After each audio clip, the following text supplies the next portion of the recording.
E aí, tudo certo? Então aí, é, vamos mais um vídeo de sociologia, né?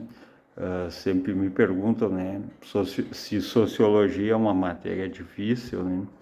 Eu sempre digo, é talvez uma das mais difíceis que tem, né? Porque na escola a gente facilita as coisas, a gente acaba colocando bem de forma mastigada e resumida bastante coisa. Então, e a sociologia, ela dialoga com a filosofia, que também é algo bem, um pouco complexo, também não é fácil, não é algo bem tranquilo, né? O curioso, né, é que essas matérias sempre são as que são cortadas, né? Reforma do ensino médio, qualquer coisa aí, vamos tirar horas de sociologia e filosofia, né? Deve ser porque a ideia dessas duas disciplinas, essas matérias, ou como vocês quiserem chamar, deve ser porque a ideia delas é que vocês reflitam, pensem, né? Então, enfim, deve ser por isso, daqui a pouco não é para vocês pensarem mesmo, né? Mas vamos lá. Então vamos falar da questão do Estado aqui, né? Eu nem vou pedir para ninguém dar like aí, né? Porque a única que dá like nos meus vídeos é minha mãe, né? Então dificilmente alguém vai fazer isso. Então, nesse período a gente viu a questão dos contratualistas, né? Os contratualistas, eles se baseiam num problema, né? O estado de natureza, enfim, o estado de natureza é algo que seria vida sem regras, sem leis, como vocês quiserem definir, né? E esse estado de natureza, a solução desse problema seria o contrato social, que é um acordo entre os indivíduos, onde cada um vai abrir mão da sua liberdade, enfim, dos seus direitos para terem uma vida em sociedade, né? A gente pega primeiro o Thomas Hobbes, né? O estado da natureza dele é guerra de todos contra todos. Então, quem olhou o episódio do Todo Mundo Odeia o Chris, né? Aquela questão do Caruso lá, que é o chefe e deixa de ser o chefe,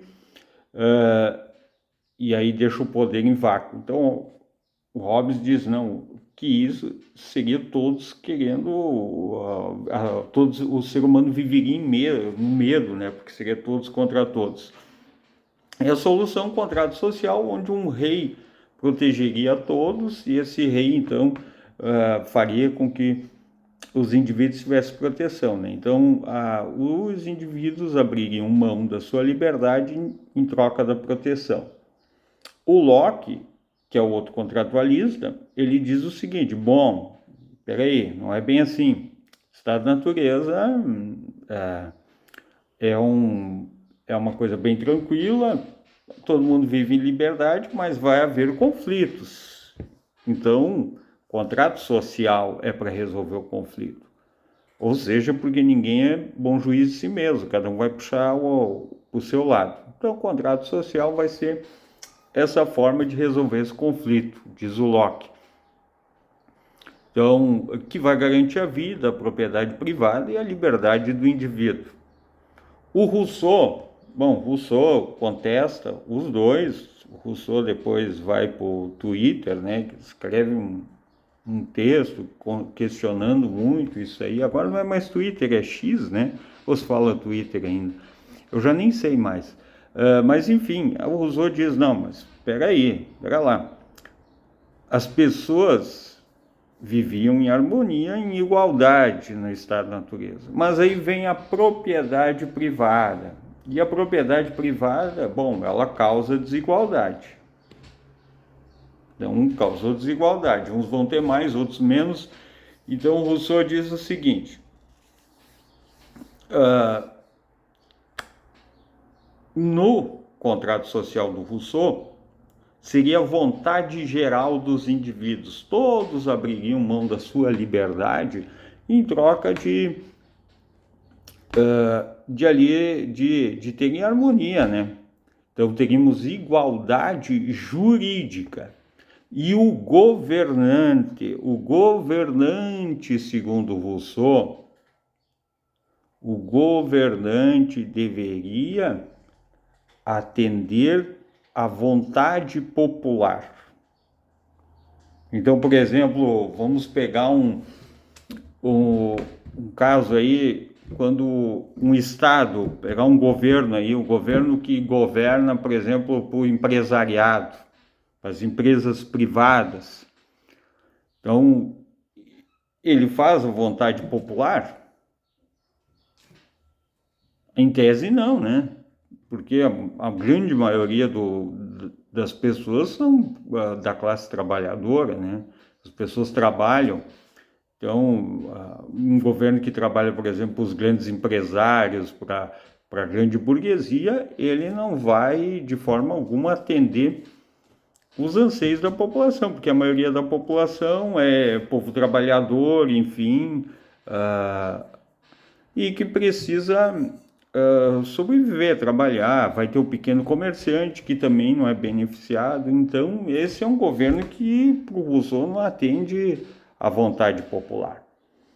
Então, os contratualistas, eles têm como um estado de natureza e o contrato social. O contrato social nada mais é que o Estado. Um Estado jurídico. O Estado é a sociedade civil organizada. Então, a gente se organiza num Estado para ter leis, para ter uma série de facilidades. Então, é esse o ponto.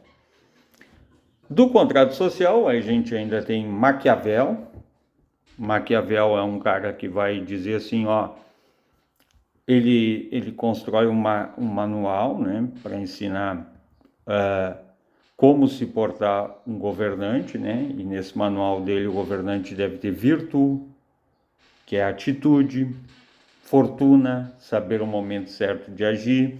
Então Maquiavel é um cara assim, ó, que ele escreve uma espécie de manual de como conquistar e se manter no poder. Então isso é importante para o Maquiavel. Então ele diz que escreve um livro o príncipe tem que fazer de tudo que estiver ao seu alcance para se manter no poder. Por exemplo, numa pandemia, claro que isso não aconteceu, né? Não podemos todo mundo ficar em casa, a economia não pode parar, o país não pode parar, diria Maquiavel, né? A economia não pode parar.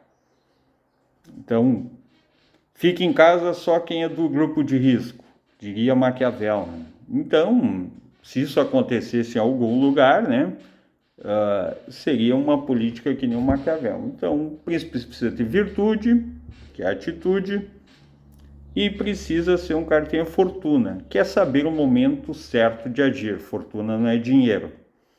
Então, o Maquiavel, a ética do Maquiavel, que foi muito contestada na época, ela diz o seguinte,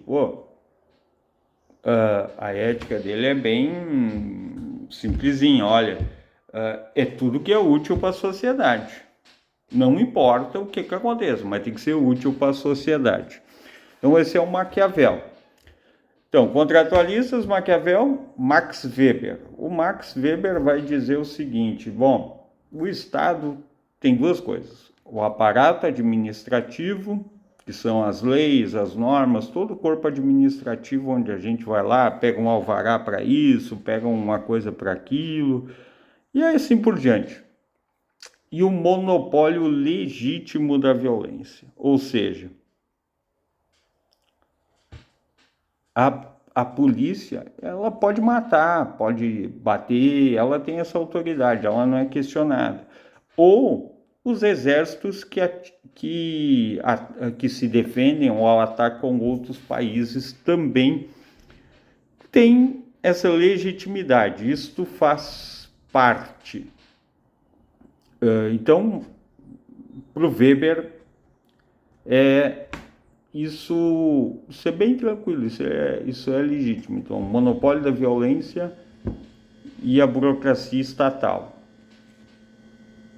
Ele ainda diz, olha, são 3 formas de se manter o poder.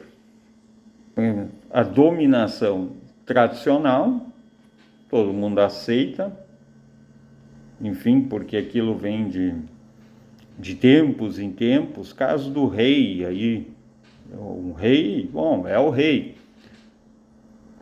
Dominação racional legal, que ela está baseada nas leis, na legalidade, então se aceita. E a dominação carismática, quando se tem um líder aí que tem uma grande virtude, né, que é se colocar para o povo pelo seu carisma. Dominação tradicional, racional, legal e carismática. E aí, estão anotando tudo? Então tem que anotar. Vem o Marx. O Marx diz o seguinte, olha, a burguesia controla o Estado para os seus interesses próprios. Então a gente fica aí muito, os políticos roubam. O Marx diz o seguinte, tomando um mate assim, é o seguinte, os políticos, eles são que nem o aviãozinho do tráfico, né? Ele é só um meio de transportar para a elite, para a burguesia.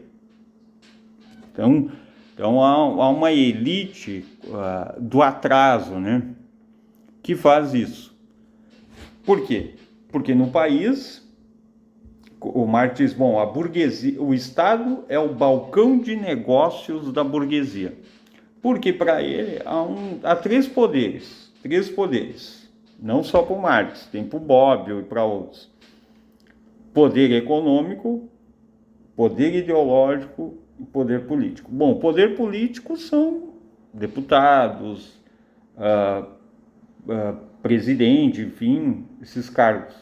Poder ideológico, a mídia tradicional, a internet, a igreja, enfim. E o poder econômico é os empresários, banqueiros, a burguesia em geral. Então, eles acabam controlando tudo. Então, quem tem o poder econômico vai controlar a mídia e vai controlar a política. Nós temos vários exemplos disso, né? Então, a questão... Hoje o Banco Central, ele trabalha para o sistema financeiro, porque ele faz uma taxa de juros básica de 13%, em média. Isso favorece o mercado financeiro, porque quem ganha dinheiro com juro alto é o rentista, é o cara do mercado financeiro. Então são esses os poderes. Então a relação que eles têm é todos convergem para o poder econômico. É o poder econômico que decide sobre tudo. Então, os empresários têm as redes de televisão, têm os portais da internet, têm os jornais, têm as rádios, tem tudo. O que a população tem? A população tem para falar o Facebook, o Twitter e só. Mas quem tem esse controle todo é eles, né? Então, as pessoas, por exemplo, eu faço vídeo no YouTube, claro que sempre um vai se destacar, isso é que nem futebol, um vira craque e o restante sobrevive, né? Então, são esses aspectos, né, da questão do Estado. Importante, o poder econômico controla o poder ideológico e controla o poder político. Que o que Marx já dizia. O Estado é um balcão de negócios para a burguesia. Então, desse Estado. Se eu fui muito rápido, peço desculpas, mas é simplesinho, anota aí, que vai dar tudo certo no final. Se não deu, é porque não chegamos no final. Isso parece aqueles coaching bem ralé, né? Valeu então, brigadão, abraço. E até